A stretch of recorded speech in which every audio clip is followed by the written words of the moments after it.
Hello friends, welcome to choice veg special. இன்றைக்கி மொச்சக்கொட்டை போட்டு ஒரு அட்டகாசமான ஒரு காரக்குழம்பு செய்ய போகிறேன். 150 கிராம் மொச்சக்கொட்டை எடுத்துருக்கிறேன். இது நல்ல சுடுதண்ணியில் ஊற வச்சுருக்கிறேன். 1 மணி நேரம் ஊறினா போதும். சுடுதண்ணியில் ஊற வச்சோம்னாக்கா சீக்கிரமாகவே ஊறிடும். இதை குக்கரில் வச்சு ஒரு 5 விசில் வச்சுக்கலாம். இதுக்கடையில் புளி நம்ம சுடுதண்ணியில் ஊற போட்டுக்கலாம். இப்போ குழம்பு செய்ய ஆரம்பிச்சிடலாம். ஒரு பேன் அடுப்பில் வச்சுக்கோங்க. நல்லெண்ணெய் சேர்த்துக்கோங்க. இப்போ தாளிக்கிறதுக்கு கடுகு, உளுந்தம்பருப்பு, வெந்தயம் எல்லாம் சேர்த்துக்கலாம். ஒரு சின்னதாக ஒரு பெருங்காய கட்டியும் சேர்த்துக்கோங்க. நல்ல வாசனையாக இருக்கும் குழம்பு. அதுக்கப்புறம் பூண்டு உரித்து வச்சுருக்கிறேன். அதை 1-2 தட்டி வச்சுருக்கிறேன். அதையும் இந்த எண்ணெயில் சேர்த்து வறுத்துக்கலாம். வெள்ளைப்பூடி போட்டு வதக்கும்போது செம்ம வாசனையாக இருக்கும். இது கூடவே கொஞ்சம் கருவேப்பிலையும் சேர்த்துக்கலாம். நல்ல மணமாக இருக்கும்.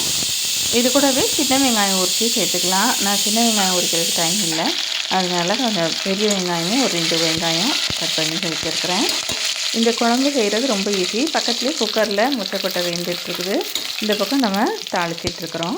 வெங்காயம் வதங்கினதும் நம்ம ஊற வச்சுருந்த புளியை கரைச்சி இதோடு சேர்த்துக்கோங்க. இப்போ இந்த குழம்புக்கு தேவையான அளவு குழம்பு பவுடர் சேர்த்துக்கலாம். நான் சாம்பார் பொடி தான் சேர்ப்பேன் எல்லாத்துக்குமே. அவங்கவுங்க காரத்துக்கு ஏற்றபடி சேர்த்துக்கோங்க. உப்பு தேவையான அளவு சேர்த்துக்கோங்க. ஒரு 1/2 டீஸ்பூன் போல் மஞ்சள் பொடி சேர்த்துக்கலாம். அவ்வளோதான், எல்லாம் நல்லா கொதித்து வரட்டும். இந்த பக்கம் பார்த்திங்கன்னா குக்கரில் நம்ம வேக வச்சுருந்த மொச்சக்கொட்டை சூப்பராக வெந்துருச்சு. நம்ம ஹாட் வாட்டரில் மொச்சக்கொட்டை ஊற வச்சுருந்தோம், அதனால் அது ஈஸியாக ஊறி வேகிறதும் ஈஸியாக வெந்துடும். இந்த பக்கம் குழம்பு நல்லா கொதித்து எண்ணெயெல்லாம் மேலே பிரிஞ்சு வந்துட்டுருக்குது. புளி கொஞ்சம் நான் இதில் அதிகமாகவே சேர்த்துருக்குறேன், அதனால் நான் தக்காளி சேர்க்கல. புளி கொஞ்சமாக சேர்த்துருங்கவங்க கொஞ்சம் புளிப்புக்கு தக்காளியும் சேர்த்துக்கலாம்.